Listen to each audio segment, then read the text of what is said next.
So our reading for this evening, Daniel chapter 1. Let's hear the beginning of the story of the prophet Daniel.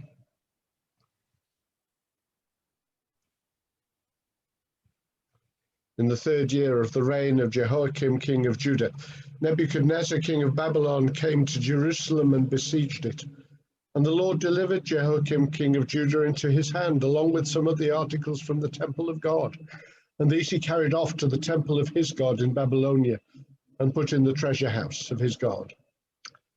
And then the king ordered Ashpenaz, chief of his court officials, to bring into the king's service some of the Israelites from the royal family and the nobility, young men without any physical defect, handsome, showing aptitude for every kind of learning, well informed, quick to understand, and qualified to serve in the king's palace. He was assigned to teach them the language and literature of the Babylonians. The king assigned them a daily amount of food and wine from the king's table, and they were to be trained for 3 years, and after that they were to enter the king's service. Among those chosen were some from Judah: Daniel, Hananiah, Mishael, and Azariah. The chief official gave them new names: to Daniel the name Belteshazzar, to Hananiah Shadrach, to Mishael Meshach, and to Azariah Abednego. But Daniel resolved not to defile himself with the royal food and wine, and he asked the chief official for permission not to defile himself in this way. Now God had caused the official to show favor and compassion to Daniel, but the official told Daniel, "I'm afraid, my lord the king, who has assigned your food and drink, why should he see you looking worse than the other young men of your age? The king would then have my head because of you." Daniel then said to the guard, whom the chief official had appointed over Daniel, Hananiah, Mishael, and Azariah, "Please test your servants for 10 days. Give us nothing but vegetables to eat and water to drink, and then compare our appearance with that of the young men who eat the royal food, and treat your servants in accordance with what you see." So he agreed to this and tested them for 10 days. At the end of the 10 days, they looked healthier and better nourished than any of the young men who ate the royal food. So the guard took away their choice food and the wine they were to drink, and gave them vegetables instead. To these 4 young men, God gave knowledge and understanding of all kinds of literature and learning, and Daniel could understand visions and dreams of all kinds. At the end of the time set by the king to bring them into his service, the chief official presented them to Nebuchadnezzar. The king talked with them, and he found none equal to Daniel, Hananiah, Mishael, and Azariah. So they entered the king's service. In every matter of wisdom and understanding about which the king questioned them, he found them 10 times better than all the magicians and enchanters in his whole kingdom. And Daniel remained there until the 1st year of King Cyrus.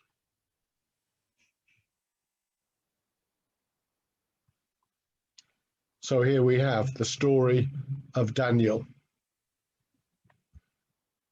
After the time of great King David, 1,000 years before Christ, the history of God's chosen people was a story of gradual decline. Early on, the nation split into 2, and by 722 BC, the northern kingdom of Israel had fallen under God's judgment, been overrun by the Assyrians. Successive kings rebelled against God and led the people into worshipping the false gods of the surrounding nations. At the beginning of the 6th century BC, God brought judgment on the remaining southern kingdom of Israel. Nebuchadnezzar of Babylon besieged Jerusalem and took King Jehoiakim into captivity. And that's where the story of Daniel begins. He was a young man when Nebuchadnezzar took him to Babylon, along with King Jehoiakim and the others. 10 years later, in 587 BC, the Babylonians would overrun Jerusalem. They destroyed the city and the temple. They took the remaining survivors into exile as well. And the book of Daniel is God's answer to the simple question which Psalm 137 verse 4 poses: how can we sing the song of the Lord in a strange land? Before we get into the story, we need to address the elephant in the room. And we need to recognize that there are 2 different views about the book of Daniel. There's a theory first suggested in the 3rd century, which has become popular over the last 100 years, where people suggest that the book of Daniel was not written until the 2nd century BC.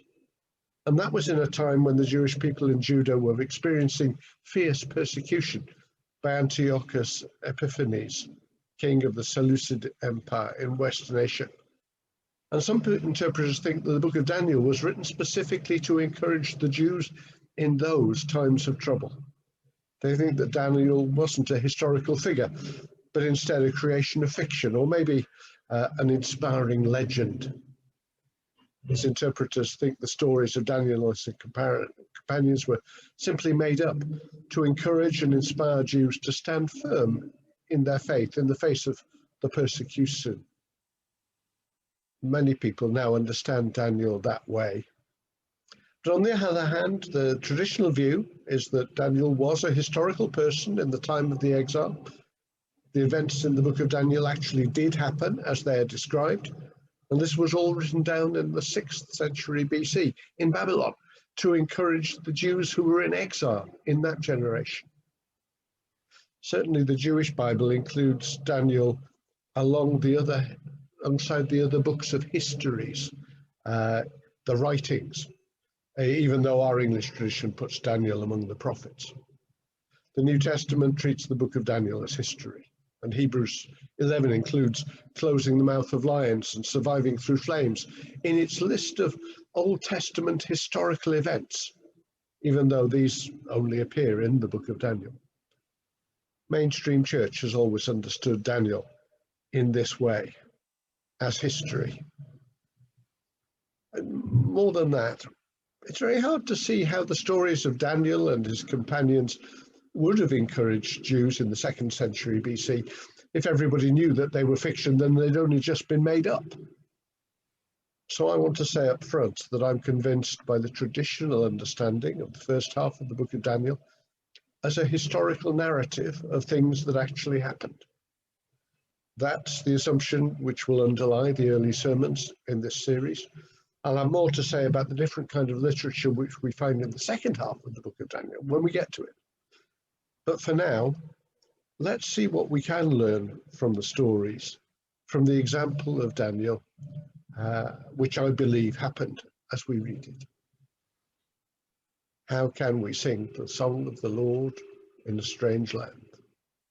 How could the exiles who found themselves forcibly spread out among the Babylonians grieve for all they'd lost when Jerusalem was destroyed? How could they stay close to God, so far from home in a foreign land? And following on from that, we'll see how should we live as Christians who are in the world, but not of the world.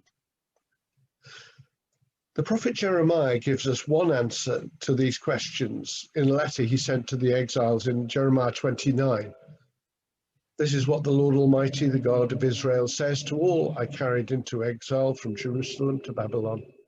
Build houses and settle down, plant gardens and eat what they produce, marry and have sons and daughters, find wives for your sons and give your daughters in marriage, so that they too may have sons and daughters. Increase in number there, do not decrease. Also, seek the peace and prosperity of the city which I have carried you into exile. Pray to the Lord for it, because if it prospers, you too will prosper. The book of Daniel shows us how to live out this advice from Jeremiah. Settling down, seeking the peace and prosperity of the city, praying for it. And it all came about like this. Many times in the Old Testament, God worked behind the scenes to bring chosen individuals in the places he wanted them to be. Joseph through Potiphar's house into Pharaoh's court in Egypt. Moses, the Hebrew baby, brought up in Pharaoh's family. David, the shepherd boy, who came king of all Israel. And in the same way as these others, God was working in the background to bring Daniel into a place of great influence and power in the Babylonian Empire. Then the king ordered Ashpenaz, chief of his court officials, to bring into the king's service some of the Israelites from the royal family and the nobility, young men without any physical defect, handsome, showing aptitude for every kind of learning, well informed, quick to understand, qualified to serve in the king's palace.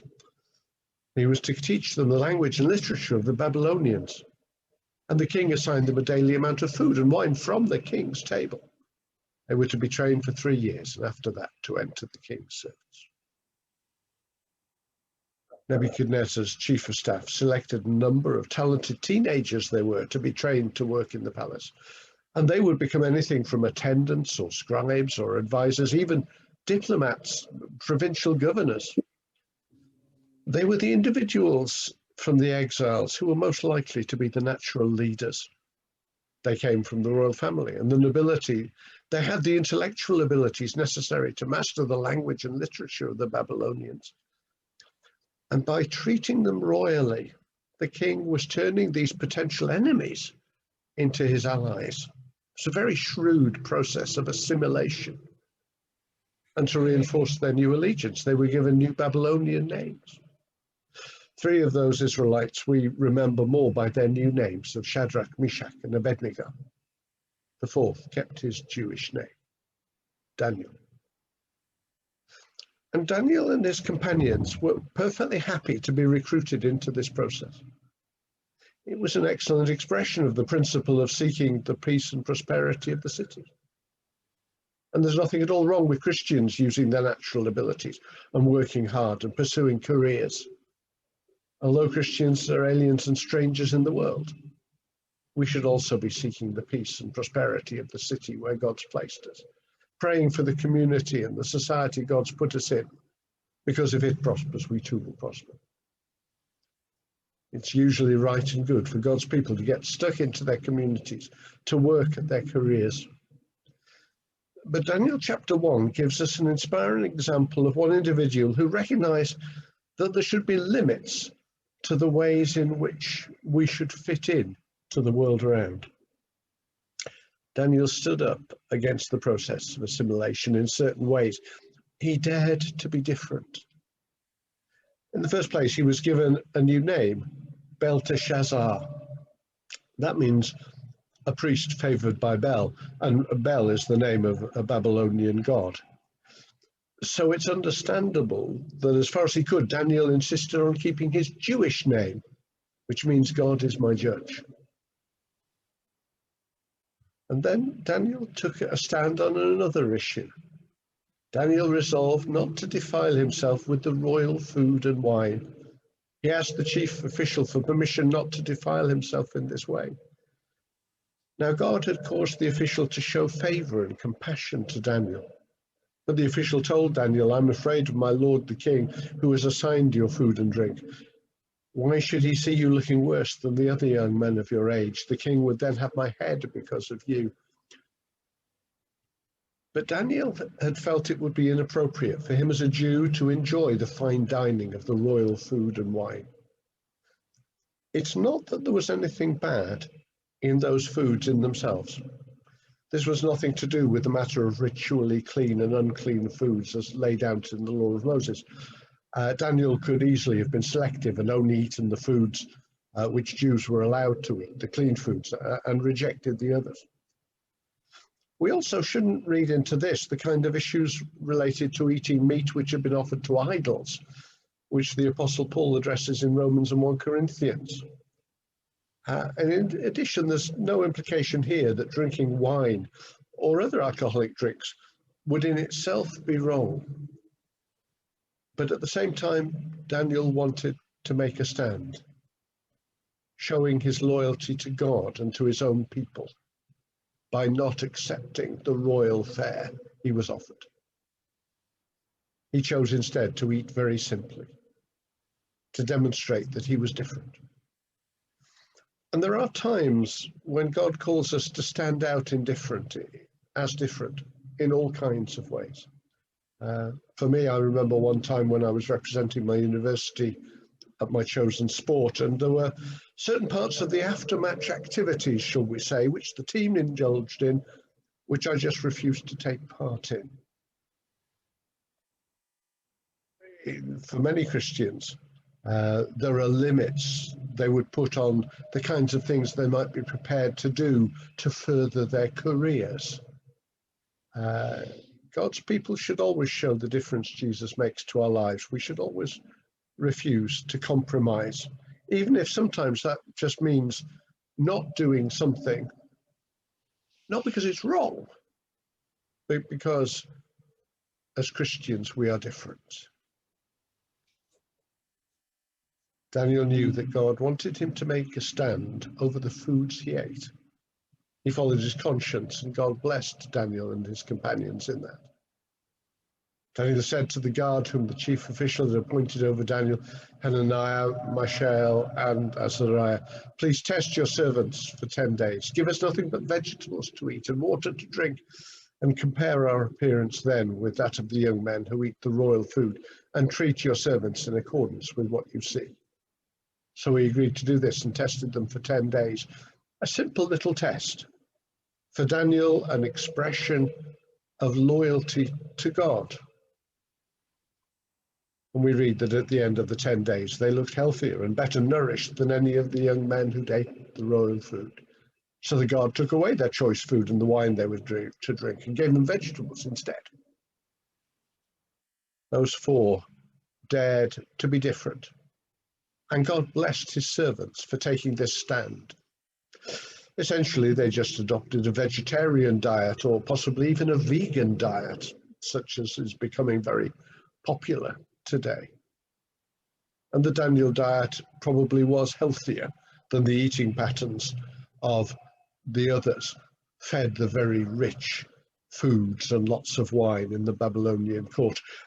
Probably a healthier diet than many rich Western Christians eat today. And the people of the periods of lockdown have shown many people that they actually don't need the business lunches and their evenings in the pub. And healthy eating habits are good for our bodies and good for the planet. The ancient principle of moderation in good things is a wise approach for a Christian lifestyle. But some Christians go a bit further in adopting Daniel's practices into their own lives, because this wasn't the only time that Daniel adopted this simple diet. We read in Daniel 10, verse 1, in the 3rd year of Cyrus, king of Persia, a revelation was given to Daniel, who was called Belteshazzar, and his message was true, and it concerned a great war. And the understanding of the message came to him in a vision. And at that time, I, Daniel, mourned for 3 weeks. I ate no choice food, no meat or wine touched my lips, and used no lotions at all until the 3 weeks were over. Chapter 1 talked about just vegetables to eat and water to drink. In chapter 10, no choice food, no meat or wine. And many people have picked up on these passages and developed the idea of what they call the Daniel fast, eating very simply for a period, often choosing a period of 3 weeks, following Daniel's example. And there are all sorts of authors and websites out there seeing this Daniel fast as a secret way to spiritual growth and great blessing. Personally, it seems to me that such a practice would bring far less blessing than a proper fast would of eating no food for a shorter period. The Daniel fast really is only just on the level of giving up chocolate for Lent, changing your diet for a while to help you focus on God. That's a good thing to do, but it isn't life-changing. But if you think the Daniel fast might help you, go on, give it a try. Just vegetables to eat, water to drink, no choice foods, no meat, no wine. 3 weeks. Give it a try. To these 4 young men, God gave knowledge and understanding of all kinds of literature and learning. And Daniel could understand dreams and visions of all kinds. So God took the natural abilities of these young men, and he also blessed Daniel with prophetic gifts to understand dreams and visions. And we read that at the end of the time set by the king to bring them into his service, 3 years later, the chief official presented them to Nebuchadnezzar, and the king talked with them, and he found none equal to Daniel, Hananiah, Mishael, and Azariah, until they entered the king's service. In every matter of wisdom and understanding about which the king questioned them, He found them 10 times better than all the magicians and enchanters in his whole kingdom.